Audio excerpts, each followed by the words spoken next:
Subscribe करें हमतन गोश को और देखिए दिलचस्प और मज़ेदार कहानियाँ। तो अभी घंटी के निशान को दबाइए और नोटिफिकेशंस को ऑल पर सेट कर लें और शामिल हो जाएं हमारे उन सब्सक्राइबर्स में जिनको मिलते हैं हमारी वीडियोस के नोटिफिकेशंस रोजाना। साथ ही साथ हमारी वीडियोस को लाइक भी करें और शेयर भी किया करें। तो चलते हैं कहानी की तरफ। पेशे खिदमत है सफरीना, किस्त नंबर 35। सकीना बहन को दौलत भी मिल गई, सब कुछ मिल गया। मेरे ख्याल से अब सकीना को किसी दूसरी चीज़ की ज़रूरत नहीं है। सुलेमान ने दरखान से कहा, सकीना बेटी, अब कोई आरजू है तुम्हारे दिल में जो पूरा होना बाकी हो? दरखान ने पूछा। नहीं आगा, अब कोई आरजू बाकी नहीं है। जितना सोचा नहीं था उससे ज़्यादा पा लिया है। इस पर मैं अल्लाह ताला की इज्जत के दिल से शुक्रगुजार हूँ। सकीना ने मुस्कुराते हुए कहा, चलो शुक्र है बेटी कि अब तुम खुश हो। अब मैं अपनी बहन से मिलकर बात करना चाहता हूँ दरखान। सुलेमान ने ये बात कही तो दरखान चौंक गया। वो सुलेमान की बात को समझ गया था। सुलेमान सामने आना चाहता था। क्या हुआ दरखान साहब? उसे सोचता देखकर जुनेद ने पूछा। बेटी सकीना, सुलेमान यहाँ जाहिर होकर तुमसे कुछ बात करना चाहता है। दरखान ने जुनेद को जवाब नहीं दिया बल्कि सकीना से ये बात कह दी। ये बात सुनकर सकीना भी परेशान हो गई क्योंकि उसने सुलेमान को इंसानी सूरत में नहीं बल्कि जिन वाली शक्ल में देखा था। सुलेमान ने सकीना की परेशानी को भांप लिया। सकीना से कहो कि मैं इंसानी शक्ल में आऊंगा तो डरने की कोई बात नहीं है। सुलेमान बोला। सकीना बेटी, सुलेमान यहाँ इंसानी सूरत में जाहिर होगा। दरखान ने जब ये बात कही तो सकीना की परेशानी कुछ कम हुई, लेकिन वो अब भी परेशान थी कि सुलेमान उससे क्यों मिलना चाहता है और क्या बात करना चाहता है। जी ठीक है आगा, सकीना ने जवाब दिया। सुलेमान यहाँ जाहिर होगा और बात करेगा, ये बात ही सबको हैरान करने जा रही थी, जिसकी वजह से सब ही अपनी जगह पर उठ खड़े हुए। सुलेमान ने सकीना की रजामंदी देखकर ज़ेरे लब कुछ पढ़ा और फिर एक खूबसूरत सा जवान लड़का सबके सामने हाजिर हो गया। सुलेमान को सामने इंसानी शक्ल में देखकर सब ही हैरान खड़े हुए थे। उन्हें यकीन नहीं आ रहा था कि जिन इतने खूबसूरत भी हो सकते हैं। वो सभी सुलेमान के हुस्न में हैरान खड़े हुए थे। भाई मैं जानता हूँ कि मैं बहुत खूबसूरत हूँ, लेकिन ये मेरा इंसानी रूप है। अगर आप लोग मजीद ऐसे ही आंखें फाड़े मुझे देखते रहे तो मैं अपनी जिनों वाली शक्ल में आ जाऊंगा। फिर आप लोगों की ही आंखें खौफ से बाहर निकल आएंगी। सुलेमान ने मुस्कुराते हुए कहा तो जैसे सब होश में आ गए। आप खड़े क्यों हैं, बैठ जाए ना। जुनेद ने अपनी कुर्सी सुलेमान की तरफ धकेलते हुए कहा। जरूर जरूर, हम तो बैठ कर ही बात करेंगे, लेकिन आप लोग भी बैठ जाएं। सुलेमान ने मुस्कुराते हुए सबसे कहा। वैसे जुनेद साहब, मैं सच्चे दिल से आपकी तारीफ करना चाहूँगा कि आप बहुत ही अच्छे इंसान हैं, और ये मैं ऐसे नहीं बोल रहा बल्कि आपकी सोच को पढ़कर, आपके माजी को देखकर बोल रहा हूँ। सुलेमान ने बैठते हुए कहा। ओह शुक्रिया जनाब, बहुत बहुत शुक्रिया। जुनेद ने खुश होकर जवाब दिया। भाई मेरे पास वक्त बहुत कम है और काम ज़्यादा हैं, इसलिए मैं मुख्तसर बात ही करूँगा। सुलेमान अपनी बात पर आ रहा था। सकीना बहन, मेरे लिए तुम मेरी छोटी बहन जैसी हो। आज से कुछ महीने पहले ही मैंने अपना खानदान एक हमले में खो दिया, जिसके बाद मेरा एक भाई और आप ही मेरे लिए सब कुछ हैं। आज सारे घर वाले बहुत खुश हैं और आप लोगों को ऐसा देखकर मैं भी बहुत खुश हूँ। लेकिन मैं इस खुशी के मौके पर अपनी बहन को एक तोहफा देना चाहता हूँ, मगर मेरी एक शर्त होगी। सुलेमान ने बात रोक दी। सकीना ने दरखान और बाकी लोगों की तरफ देखा। उसे समझ नहीं आ रही थी कि तोहफे तक तो बात ठीक है, लेकिन ये शर्त वाली बात क्यों की जा रही है। सुलेमान भाई, आपने मुझे बहन कहा है तो लाजमी बात है कि ये शर्त मेरी बेहतरी के लिए होगी। आप अपनी शर्त बताएं। सकीना ने फैसला कर लिया था कि वो ये शर्त मंजूर कर लेगी। तोहफे के साथ मैं तुम्हें जो कहूँगा तुम वैसे ही करोगी। सुलेमान ने अपनी शर्त बता दी। चूँकि शर्त अभी भी वाज़ेह नहीं थी, मगर इसके बावजूद सकीना ने हाँ में इकरार कर लिया। वो सब अल्लाह पर छोड़ चुकी थी। जो होगा देख लिया जाएगा। शुक्रिया मेरी बहन। ये कहकर सुलेमान कुर्सी से उठ खड़ा हुआ। आप लोग यहीं मेरा इंतज़ार करें, मैं 5 मिनट में वापस आता हूँ। ये कहकर सुलेमान गायब होकर घर से बाहर निकल चुका था। वो इस वक्त गैबी शक्ल में अबकर के पहाड़ों की तरफ उड़ता जा रहा था, जहाँ वो थोड़ी देर पहले गया था। इस वक्त सुलेमान का दिमाग तेजी से आने वाली सूरत हाल का जायजा ले रहा था। बहुत जल्द ही उसने अपने कदम अबकर की 3 पहाड़ियों पर रखे और मतलूबा गार में दाखिल हो गया। वो तेज तेज कदम उठाता गार के अंदर जा रहा था। गार के आखिरी सिरे में पहुंचा तो सामने वजूद को लेटे पाया। उसने वजूद के गिर्द हिफाजती हिसार देख लिया था। उठ जाओ। सुलेमान ने आगे बढ़कर वजूद को कंधे से हिलाया तो सामने लेटा वजूद हड़बड़ाकर उठ बैठा। क्या हुआ? वजूद ने कहा। हम चल रहे हैं, तुम्हारा वक्त आन पहुंचा है। जी ठीक है, वजूद ने कहा। तो सुलेमान ने अपना हाथ उसकी तरफ बढ़ाया। हम चल रहे हैं दोस्त, सुलेमान ने उससे कहा। तो वजूद ने हाथ को पकड़कर आंखें बंद कर लीं। अब सुलेमान उस वजूद को साथ लिए दोबारा से इंसानी आबादी की तरफ जा रहा था। सुलेमान की आंखें खुली हुई थीं, लेकिन वजूद ने अपनी आंखें बंद कर ली थीं। 2 मिनट से भी कम वक्त में सुलेमान ने इंसानी आबादी में पहुंचकर सकीना के घर की तरफ रुख कर लिया और फिर घर में दाखिल होकर उसने अपने कदम जमीन पर रख लिए। आंखें खोल दो, सुलेमान बोला तो वजूद ने आंखें खोल दी। अब मेरी बात गौर से सुनो। तुमसे मैंने जो कुछ कहा है वो किसी से भी कहने की ज़रूरत नहीं है, लेकिन जो बातें तुम्हें पहले से पता हैं वो तुम बोल सकते हो। सुलेमान ने वजूद को नसीहत करते हुए कहा। सुलेमान, मुझे डर लग रहा है, वजूद ने डरते डरते कहा। किस बात का डर लग रहा है दोस्त? सुलेमान बोला। यही जो कुछ तुमने बताया है। हमारे इस कदम के बाद हर तरफ आग लग जानी है। वो लड़की हमें कहीं का नहीं छोड़ेगी, वजूद ने डरते डरते कहा। तुम कब से इतने डरपोक हो गए हो? क्या तुम्हें अल्लाह पर यकीन नहीं है? सुलेमान ने संजीदा से लहजे में कहा। वो तो मुझे बिल्कुल यकीन है, लेकिन कभी कोई काम छुप कर नहीं किया है ना, इसलिए डर लग रहा है, वजूद बोला। तुम्हें डरना पहले चाहिए था, जब तुम गलत काम कर रहे थे। अब तुम पुरसुकून हो जाओ, मेरा अल्लाह और मैं तुम्हारे साथ हूँ, सुलेमान ने कहा। वो कमरे में दाखिल हो चुके थे। चूंकि वो गैबी हालत में थे तो किसी ने भी उन्हें महसूस नहीं किया, लेकिन दर खान को सुलेमान की खुशबू महसूस हो गई थी। वो सामने अब दरवाजे की जानिब देख रहा था। ये वजूद बस इतना ही बोला कि सुलेमान ने हाथ को जोर देकर उसे खामोश कर दिया। मेरी बहन सकीना, दर खान और बाकी घर के अफराद, मैं अपने वादे के मुताबिक सकीना बहन का तोहफा ले आया हूँ, तो क्या आप लोग तैयार हैं? सुलेमान ने गैबी हालत में ये बात कही। सुलेमान की आवाज़ सुनकर सारे ही लोग अपनी जगह पर उठ खड़े हुए। उन सबके चेहरे हैरानी से चारों तरफ देख रहे थे। जी भाई, मैं तैयार हूँ, सकीना ने कहा। तो बाकी सब ने भी हाँ कह दी।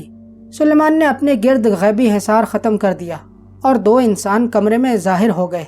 एक ही वक्त में कई आवाज़ें कमरे में गूंजी। जलील, पंडित तुम? सकीना जलील कहकर वजूद की जानिब लपकी थी, जबकि दर खान तुम कहकर वहीं हैरान खड़ा रहा और वजूद भी पंडित कहकर दर खान को हैरानी से देख रहा था। सकीना को अपनी जानिब बढ़ता देखकर वो वजूद परेशान हो गया और जल्दी से सुलेमान की तरफ मुड़ गया। सकीना बहन, ये जलील नहीं बल्कि इसकी शक्ल से मिलता जुलता सिकंदर है। सुलेमान ने जब ये कहा तो दौड़ती आती सकीना के कदमों को ब्रेक लग गई। और दर खान, हाँ ये वही इंसान है जिसे तुमने सफरीना को काबू करने के लिए जाबका बताया था, सुलेमान ने दर खान की तरफ देखते हुए कहा। और सिकंदर, सुलेमान ने अपना चेहरा साथ खड़े वजूद जो कि सिकंदर था उसकी जानिब घुमाकर कहा। ये सामने सफ़ेद कपड़ों में खड़ा इंसान वही पंडित है जिसका नया नाम दर खान है, और अल्हम्दुलिल्लाह ये अब मुसलमान है। सबके मुंह हैरत से खुले के खुले रह गए थे। सकीना को तो कुछ समझ ही नहीं आ रही थी। पहले वो समझी कि जलील जिंदा होकर उसके सामने आन खड़ा हुआ है, लेकिन अब वो गौर से सामने खड़े सिकंदर के खदोखाल और चेहरे के नकूश की मदद से फ़र्क तलाश कर रही थी। जब उसने यकीन कर लिया कि ये इंसान सिकंदर है तो वो वापस मुड़ी और शर्मिंदगी से अपनी जगह पर जाकर खड़ी हो गई। ये सब क्या है सुलेमान, मुझे समझाओ, दर खान ने हैरत से सिकंदर को देखते हुए कहा। उसे समझ नहीं आ रही थी कि सुलेमान इस लड़के को क्यों लेकर आया है और सफरीना का क्या हुआ। उसके दिमाग में कई सवाल थे और ऐसे ही कुछ सवाल सामने खड़े सिकंदर के दिमाग में थे, जबकि घर के बाकी फर्द खामोश खड़े उस नए इंसान को देख रहे थे। उन्हें भी कुछ समझ नहीं आ रही थी। सबसे पहले तो आप सब अपनी अपनी जगह पर बैठ जाएं, और जुनेद आप ये कुर्सी सिकंदर को दें। आप सोफे पर जाकर बैठ जाएं, फिर मैं आप सबको सारी बातें शुरू से समझाता हूँ। दर खान, जब मैं तुमसे पहली मर्तबा मिला था तो तुम्हारे दिमाग को पढ़ा था, जहाँ से मुझे सफरीना का नाम मिला, लेकिन चूंकि ये मालूमात मेरे किसी काम की नहीं थी इसलिए मैंने इस बात को वहीं ख़त्म कर दिया। कुछ महीने पहले मेरे कबीले पर एक हमला हुआ जिसमें मेरे कबीले के सारे लोग, मेरे ख़ानदान के सारे लोग शहीद हो गए। لیکن اس حملے کی اطلاع مجھے شیطانوں کی دنیا کے ایک شیطان نے دی تھی۔ جیسے ہی مجھے یہ اطلاع ملی تو میں شیطان کو ساتھ پکڑے اپنے قبیلے پہنچا تو سفرینہ اور سکندر کو اپنے بھائی کے خلاف لڑتے پایا۔ میرے ایک طرف میرا قبیلہ تھا اور دوسری طرف سفرینہ اور سکندر۔ اب مجھے دونوں میں سے کسی ایک کو چننا تھا۔ چونکہ سکندر کافر دنیا کو قبول کرنے کے بعد ایک کافر بن چکا تھا تو اس طرح سفرینہ کے ساتھ ہوتے وہ اور بھی کئی تباہیاں لا سکتا تھا، اس لیے میں غیبی حالت میں ان کے ساتھ کھڑا ان کو لڑتے دیکھ رہا تھا۔ پھر جیسے ہی حملے کے دوران مجھے موقع ملا تو میں نے فوراً سکندر کو بھی اپنے ساتھ حصار سلیمانی میں غائب کر لیا، جبکہ اپنے ساتھ لائے شیطان کو سکندر کی شکل دے کر اپنے ہی لوگوں سے اسے مروا دیا۔ جب سفرینہ میرے بھائی کو آسمان سے واپس لائی تو میرے بھائی مر چکے تھے اور شیطان کی لاش بھی سکندر کے روپ میں ادھڑی پڑی تھی، جسے جلدی جلدی میں سفرینہ نے سکندر ہی سمجھا اور اسے اپنے ساتھ لے کر کہیں چلی گئی، جبکہ میں نے سکندر کو اپنے ساتھ لے کر دور ایک پہاڑی میں چھپا دیا اور اسے حصار میں ہمیشہ کے لیے بند کر دیا، جس کی وجہ سے وہ سفرینہ نام کی چڑیل اسے اب تک نہیں ڈھونڈ سکی ہے۔ سکندر کو ایک غار میں رکھنے کے ساتھ ساتھ اسے میں نے سمجھانا بھی شروع کیا کہ کس طرح وہ ایک شیطان چڑیل کے ہاتھوں میں تماشا بن کر نہ صرف اپنا ایمان ختم کر چکا ہے بلکہ معصوموں کی جانیں بھی لے رہا تھا۔ اور پھر اللہ کے کرم سے ایک دن سکندر نے بھی اس بات کو دل سے مان لیا۔ سلیمان نے اپنی بات ختم کر دی، لیکن بات ابھی مکمل نہیں ہوئی تھی۔ وہ کچھ لمحے رک کر باقی لوگوں کو دیکھ رہا تھا۔ سبھی اس حیرت انگیز کہانی کو سن کر سمجھنے کی کوشش کر رہے تھے، لیکن ان میں درخان واحد انسان تھا جسے ساری بات جلد ہی سمجھ آ گئی تھی۔ تو اسے یہاں لانے کا کیا مقصد ہوا سلیمان؟ درخان نے پہلا سوال پوچھا۔ چونکہ آپ کی طرح سکندر بھی اس دنیا میں اکیلا ہے تو میں اسے بھی اپنا ایک ساتھی سمجھ کر یہاں لایا ہوں۔ سلیمان نے یہ بات اشاروں میں کہی تھی، لیکن سکینہ سوچ رہی تھی کہ جس طرح سے سلیمان نے تحفے کی بات کی ہے، ہو نہ ہو یہ تحفہ یہی انسان ہے اور اسی سے متعلق ہے۔ اچھا سلیمان، شیطان نے تمہاری مدد کیوں کی اور تمہیں سفرینہ کے بارے میں بتا دیا؟ درخان نے اگلا سوال کیا۔ میں شیطانی دنیا میں نہیں جا سکتا ہوں اور نہ ہی میرا سفرینہ سے واسطہ پڑا ہے، لیکن جہاں تک مجھے لگتا ہے کہ سفرینہ نے کچھ ایسا کیا ہے جس کی وجہ سے شیطانوں نے غصے میں آ کر مجھے سفرینہ کے خلاف کر دیا۔ اب وہ اپنی ہی چڑیل کو تو مرنے کے لیے اکیلا نہیں چھوڑ سکتے ہیں نا۔ سلیمان جواب دے کر خاموش ہو گیا۔ تو یہ سکینہ کے لیے تحفہ کیسے ہوا؟ میں کسی پر زور نہیں دوں گا اور نہ ہی سکینہ اور سکندر کو اپنی شرط کے لیے پابند کرتا ہوں، لیکن سلیمان لیکن کہہ کر خاموش ہو گیا۔ وہ سب کے چہروں کو دیکھ رہا تھا، جہاں کسی کے چہرے پر تجسس تھا تو کوئی پریشان تھا۔ لیکن کیا سلیمان؟ درخان بولا، اگر سکینہ اور سکندر کو کوئی اعتراض نہ ہو تو ان کو آپس میں شادی کر لینی چاہیے۔ کیا؟ سکینہ، درخان اور سکندر کو چھوڑ کر باقی سب حیرت سے بولے۔ دیکھو بھائی، جب میں نے جلیل کی تصویر دیکھی تو میں بھی ایسے ہی حیران ہو گیا تھا، لیکن جلیل کے چلے جانے کے بعد ایک تو سکینہ تنہا ہو گئی اور دوسرا اسے ایک مضبوط اور اچھے سہارے کی بھی ضرورت ہے۔ ویسے بھی سکندر کا چہرہ کافی حد تک جلیل سے ملتا ہے۔ ان سب باتوں کے بعد اگر یہ دونوں میری مانیں تو آپس میں شادی کر لیں۔ مجھے سوچنے کے لیے وقت چاہیے بھائی، میں اتنی جلدی کوئی فیصلہ نہیں کرنا چاہتی۔ سکینہ نے کہا، بالکل وقت لو، بلکہ تمہارے پاس تو وقت ہی وقت ہے۔ جب تک سفرینہ کا کانٹا نہیں نکل جاتا تم دونوں کے پاس وقت ہی وقت ہے۔ سلیمان نے مسکراتے ہوئے کہا۔ کیوں سلیمان؟ سفرینہ کو آخر کیوں کر اس پر اعتراض ہوگا؟ درخان نے پوچھا۔ وہ اس لیے کہ جہاں تک میں نے سفرینہ کے متعلق سکندر سے پوچھا ہے، مجھے کسی حد تک یہی لگا ہے کہ وہ سکندر کو پسند کرتی ہے، لیکن کبھی اس نے اس بات کا اعتراف نہیں کیا۔ اب جب کہ سفرینہ کو پتہ چلے گا کہ سکندر نہ صرف زندہ ہے بلکہ میرے ساتھ ہے تو غصے میں آ کر کوئی بھی خوفناک قدم اٹھا سکتی ہے۔ اس کا مطلب ہے کہ اب ہم سارے انسان جنوں کی لڑائیوں میں شریک ہوں گے۔ جنید نے بھی آخر پوچھ لیا۔ اگر سفرینہ کو یہ ساری باتیں پتہ چل جاتی ہیں تو وہ انتقام کی آگ میں کچھ بھی کر سکتی ہے، اور ویسے بھی میرا اس سے بدلہ لینا باقی ہے۔ سلیمان نے جواب دیا۔ سکندر، تم مجھے ساری باتیں بتاؤ، جاب کے بعد سے لے کر سفرینہ کو چھوڑ دینے تک، میں دیکھوں کہ وہ تم سے کیا چاہتی ہے۔ درخان نے کہا تو سکندر نے شروع سے لے کر ساری باتیں بتانا شروع کی کہ وہ اور سفرینہ مل کر کیا کیا کرتے رہے، کیسے انہوں نے مختلف ممالک گھومے कैसे दौलत इकट्ठी करने लगे। वो तुमसे मोहब्बत करती है सिकंदर। दरखान ने सारी बातें सुनने के बाद कहा। आपको ये कैसे पता लगा? सिकंदर ने दरखान से कहा।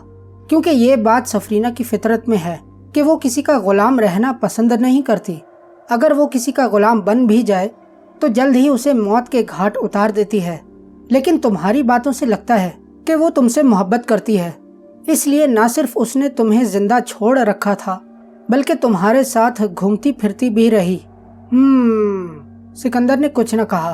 भाई सुलेमान, तुम्हारी इस जंग में मैं भी तुम्हारे साथ हूँ, क्योंकि मैंने भी इससे अपनी बीवी और बेटी की मौत का बदला लेना है।